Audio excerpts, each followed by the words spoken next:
the tradition of great performers from Sammy Davis Jr. to James Brown to Jackie Wilson. They usually are broken, torn, and usually just sad.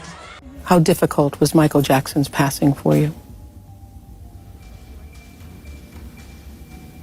Devastating.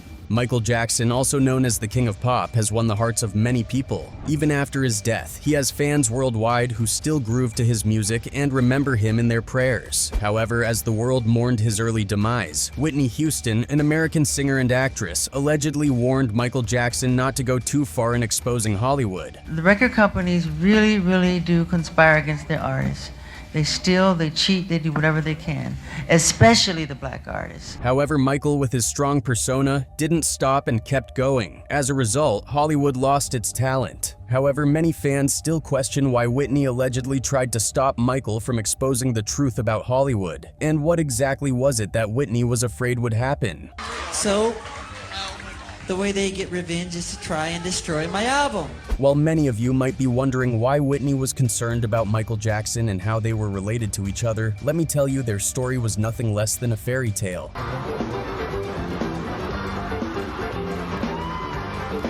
Michael admired Whitney and started to fall for her when they were friends. Whitney, with her charm and beauty, captured Michael's heart.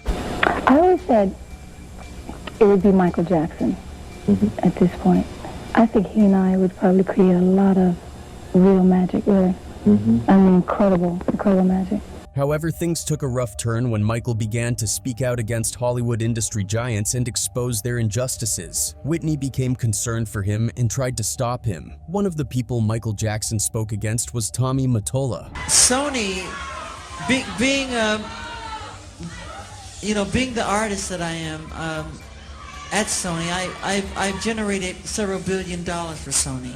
They never thought that this performer, myself, would outthink them. Michael Jackson, whose full name was Michael Joseph Jackson, was born on August 29, 1958, in Gary, Indiana. He kicked off his musical journey with his brothers in the Jackson 5, and together they put out 10 albums under the Motown and Epic labels. Michael Jackson had a tough childhood, largely because of his father's physical and psychological abuse, which affected him and his siblings deeply. These early experiences left Michael with lifelong issues like physical insecurities, anxiety, a tendency to be overly obedient, and a childlike demeanor even as an adult. These challenges would later lead to various troubles in his life. Despite these difficulties, Michael began his solo career in 1975. It was his fifth album, Off the Wall, released in 1979 under Epic Records, that really put him on the map as a solo artist. The album produced 4 top 10 hits and climbed to number 3 on the Billboard chart. But it was his 6th album, the legendary Thriller, 1982, Epic Records, that rocketed him to superstar status. Thriller won 7 Grammys and 8 American Music Awards, including the Award of Merit, making Michael the youngest artist ever to receive it. The album became the best-selling album of all time, selling around 65 million copies. It topped the Billboard chart for 37 weeks and stayed in the top 10 for 80 weeks, with 7 singles reaching the top 10. From that album onward, Michael Jackson was one of the biggest names in the music industry. However, this fame also brought with it a wave of accusations and rumors. In 1986, he was diagnosed with vitiligo, a condition that causes uneven skin depigmentation. To even out his skin tone, he used makeup, which led to rumors that he wanted to be white. There were also bizarre stories circulating, like the one about him wanting to buy the bones of the Elephant Man. In 1987, Michael released the album Bad, again with Epic Records. While it was incredibly successful, it didn't quite reach the monumental heights of Thriller,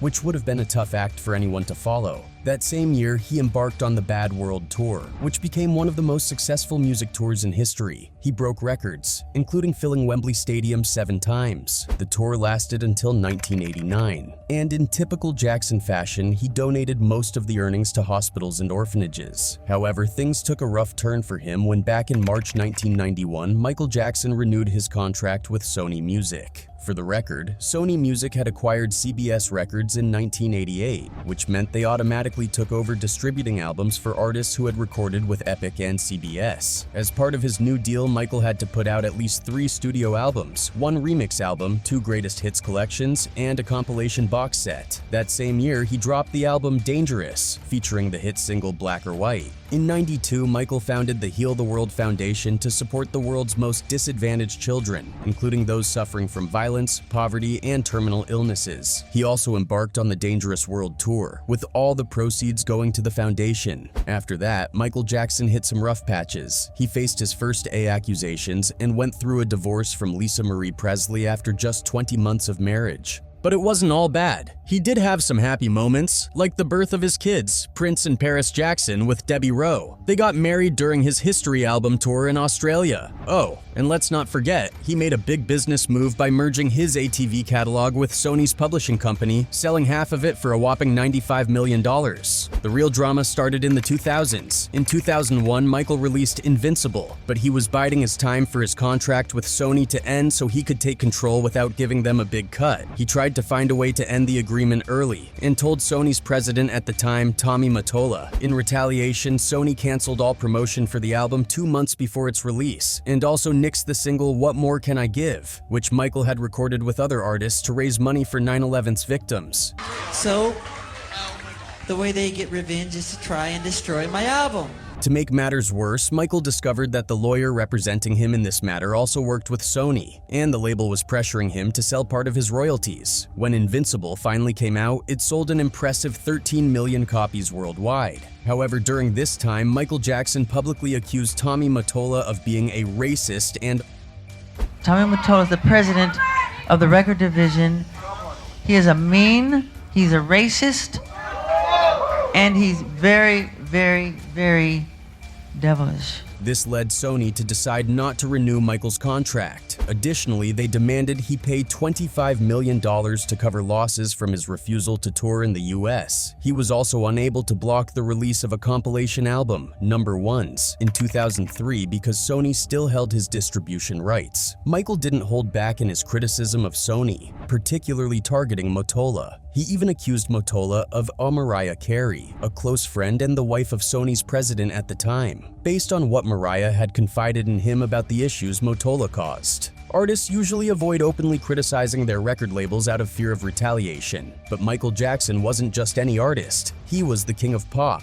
After years of working under others, he wanted to break free and take control of his career. Unfortunately, he never fully achieved this. Although he technically left Sony, his last 2 albums, a special edition and a compilation, were still released under Epic, a Sony subsidiary. He didn't have much time to enjoy his freedom. Before he could kick off his final tour, This Is It, organized by AEG Live, Michael passed away in his Holmby Hills mansion due to a overdose. I'm leaving Sony a free agent. However, even after his death, it is reported that Sony has agreed to buy half of Michael Jackson's catalog from his estate, making it one of the richest deals ever for a single musician's work, according to sources familiar with the agreement. Rumors about this deal have been circulating in the music industry for months. The deal involves Sony purchasing a 50% stake in Jackson's recorded music and songwriting catalogs. This includes the estate's share of iconic hits like Beat It and Bad, as well as the music publishing assets in Jackson's Me Jack catalog, which features songs written by Sly Stone and tracks made famous by artists like Ray Charles and Jerry Lee Lewis. According to insiders who prefer to remain anonymous because they aren't cleared to discuss it publicly,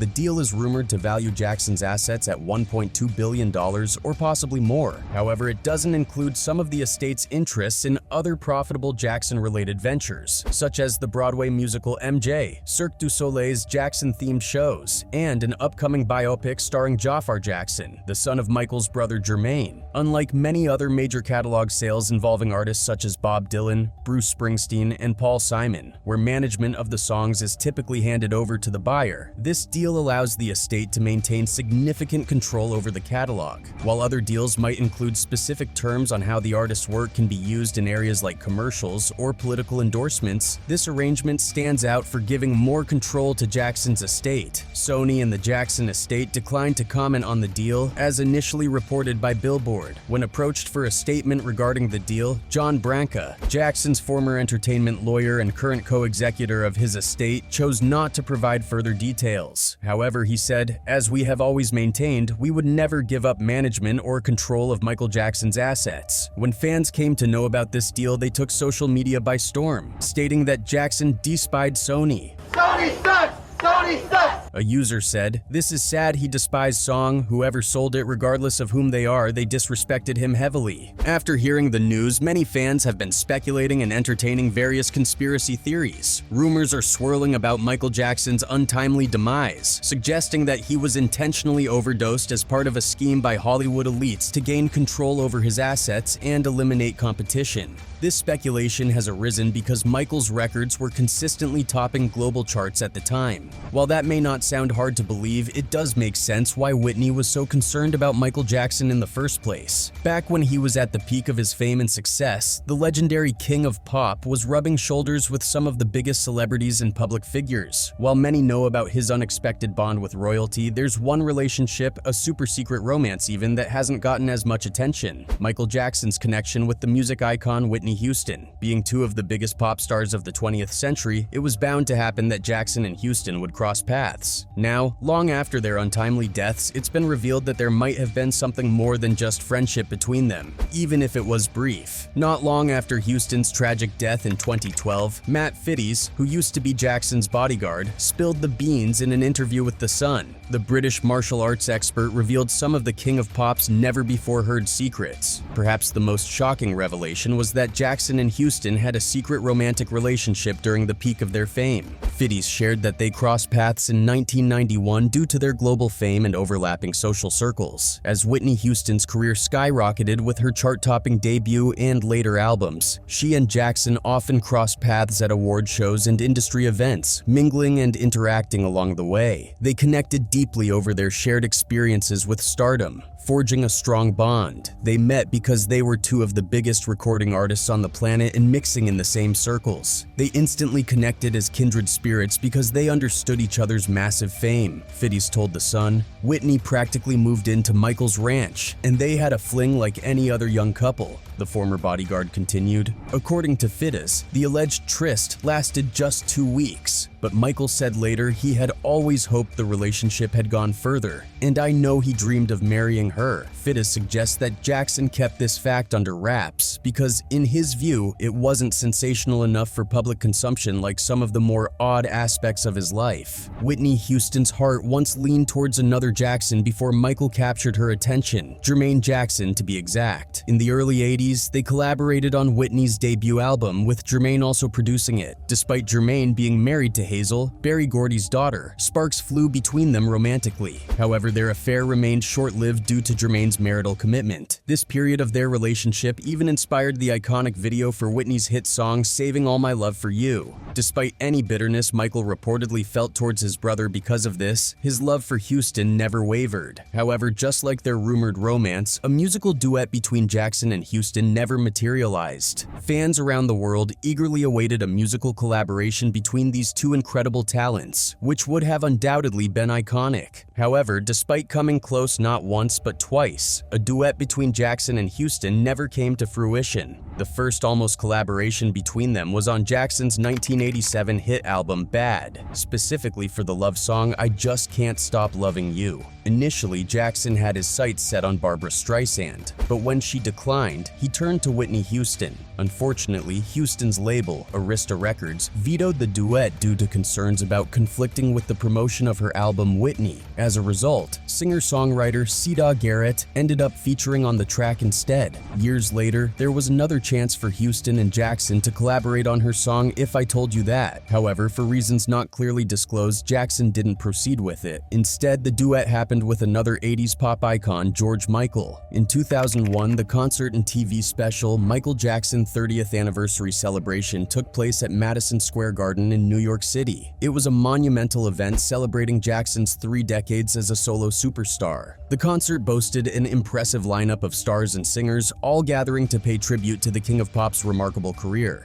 Among the luminaries like Elizabeth Taylor, Liza Minnelli, and Destiny's Child, Whitney Houston also graced the stage to honor her friend. Fidda suggested that their reunion at the concert marked the last time the two stars would embrace in person. He said, "They shared what would be their final hugs. The two of them whispered that they loved each other as they hugged. The emotion was written all over their faces. Despite all the warm moments they shared, Whitney revealed that she was deeply impacted by the death of the King of Pop." During a 2009 interview with Oprah Winfrey, Whitney Houston reflected on how Michael Jackson's death impacted her. A haunting sentiment considering her own untimely passing at age 48. The King of Pop passed away at 51 from a fatal dose of propofol in 2009. Houston shared with Winfrey that Jackson's death was devastating to her.